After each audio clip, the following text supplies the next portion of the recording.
Saludos a todos. Este es el segundo video de la serie del diseño de un servomotor DC. En particular, enfocaremos en la caracterización del motor DC. En un video anterior vimos las curvas características de los motores DC. Estas curvas se usan para caracterizar el motor DC y hallar su función de transferencia. Veamos cómo podemos hallar estas curvas a partir de las especificaciones dadas por el fabricante. El fabricante del motor DC ilustrado nos provee las especificaciones que se detallan en la hoja de datos. También proveen otros datos como las dimensiones, pero no las estoy ilustrando porque no son relevantes a la meta que nos trazamos hoy día. Lo primero que hacemos es definir las variables con los datos que son relevantes. Obvié el rango de voltaje, por ejemplo, para favorecer los 3 puntos de operación dados. Podemos mirar que tenemos los datos de la operación nominal, que es el punto de operación típica o el que el fabricante espera sea la operación más común. También tenemos los datos de sin carga, que lo vamos a denominar por no load, por las siglas en inglés. Y tenemos los datos para cuando el motor está detenido. En inglés se le conoce como stall. Partimos de las ecuaciones que describen un motor DC de imán permanente en el campo. En la descripción les dejo el enlace del vídeo que explica cómo hallar estas ecuaciones. No olviden buscar el enlace ahí abajo.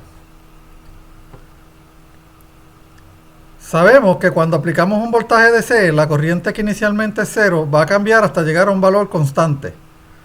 Esa corriente va a depender de la carga. Lo mismo ocurre con la velocidad angular y el torque. En la velocidad angular, comenzamos en 0, él va a comenzar a moverse y va a llegar a una velocidad angular constante.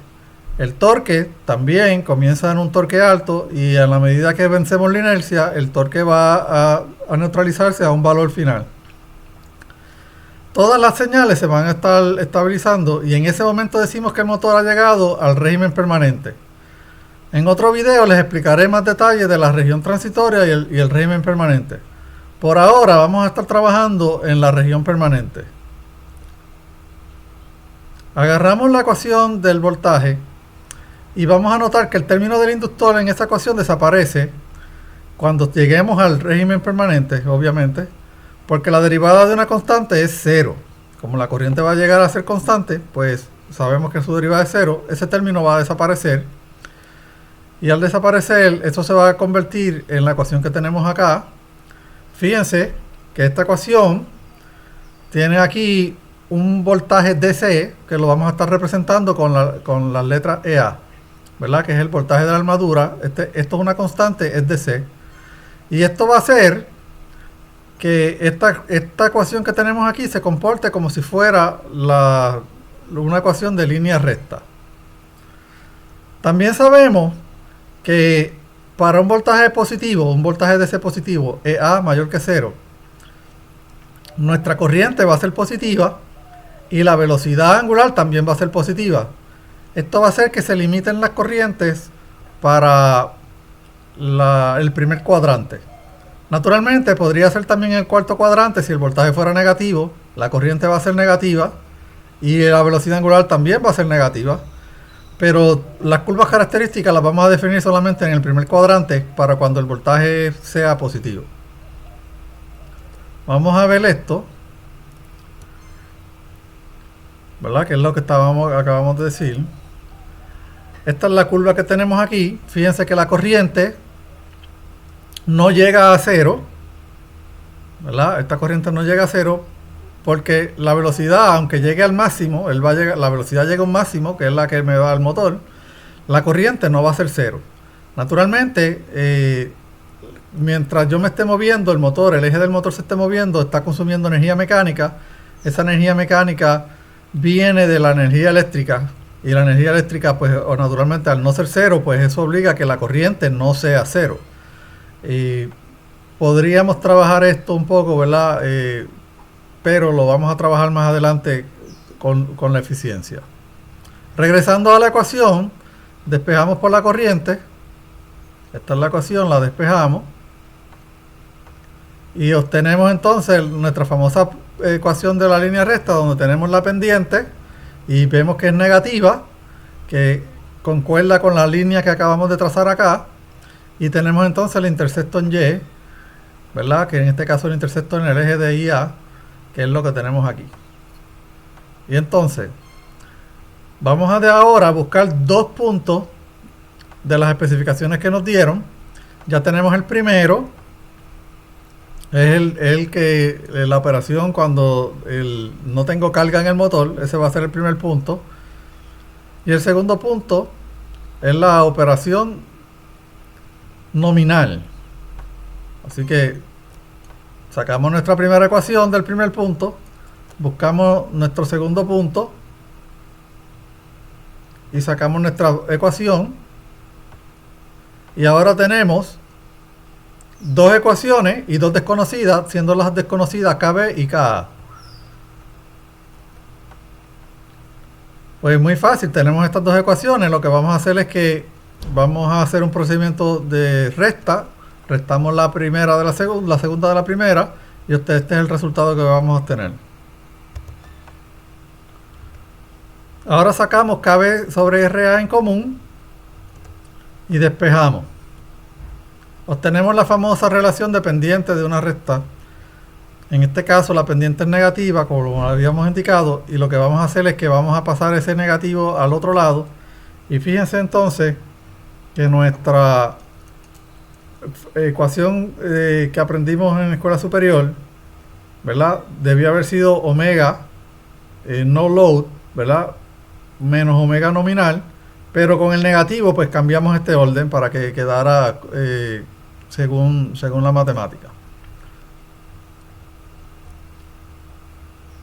Seleccionamos cualquiera de los dos puntos conocidos. Yo voy a seleccionar en particular la velocidad angular y la corriente sin carga, y reemplazamos la pendiente que ya hallamos y despejamos. Simplemente vean ahora que pasamos este término al otro lado. Este término, con este término se cancela y me da la corriente sin carga. ¿Ok? Y entonces manipulamos las ecuaciones para llegar a RA.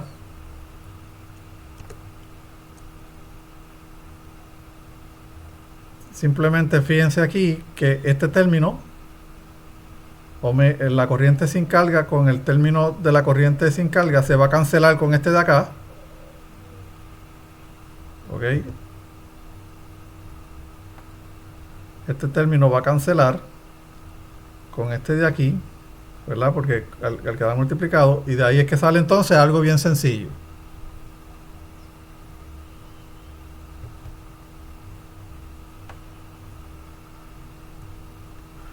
Bueno, hallamos RA y sabiendo RA es fácil sacar KB porque ya tenemos la ecuación de la pendiente. Reemplazamos RA y cancelamos los términos que tenemos ahí. ¿Está bien? Fíjense que se van a cancelar este término de acá.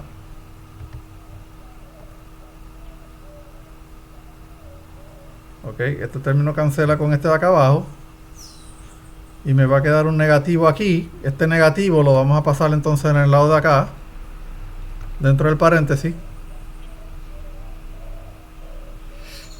y me va a quedar entonces, en lugar de quedarme la corriente de no carga, me va a quedar entonces la corriente nominal al primero, ¿verdad? Porque pusimos el negativo en el lado de acá. Así que eso me da el KB. Y finalmente tenemos dos de los parámetros del motor DC. Para completar la caracterización del motor necesitamos hallar otros parámetros. Como pueden ver, la ecuación aquí arriba, tengo el KA, tengo la J y tengo la B, y tengo la LA. J, B y LA lo vamos a ver en otro video para no extender mucho, y vamos a enfocar entonces en el KA. En la ecuación de torque, notamos que la ecuación de torque eléctrico, el lado eléctrico, tenemos el factor de Ka y la corriente IA, y ya sabemos nuestra ecuación de IA.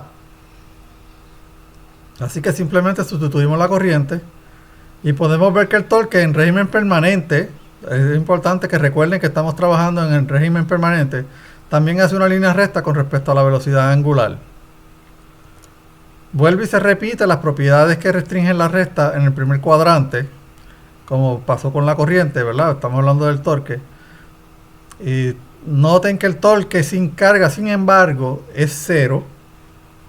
Y porque como les dije anteriormente, lo que hay un pequeño torque, porque el rotor tiene una masa, y tiene una masa y tiene una fricción que dentro de la caja. Sin embargo, eso lo vamos a tomar como una pérdida de energía y vamos a trabajarlo cuando breguemos mejor con la eficiencia del motor. Simplemente vamos a usar el punto ahora, asumiendo, ¿verdad?, de que es ideal. Para hallar Ka, lo que vamos a hacer entonces es que vamos a seleccionar ese punto, que es el punto cuando no se mueve el motor, pero hay un torque aplicado. Yo le aplico una corriente, pero aguanto el eje para que no se pueda mover. Cuando eso ocurre, tengo un torque de detenido y ese punto me hace que la velocidad sea cero. Esta velocidad cero hace que este término se cancele y me queda algo bien sencillo. Bueno, tenemos el torque de detenido y despejamos ahora para Ka. Y como conocemos RA, simplemente reemplazamos y despejamos para hallar el valor de Ka. Fíjense que es bastante parecido esto. Este término pasó al denominador y ya tendríamos el EA sobre RA. Lo que me falta entonces es el T-Store que tenemos acá. Es bien parecido, los tres términos se parecen mucho.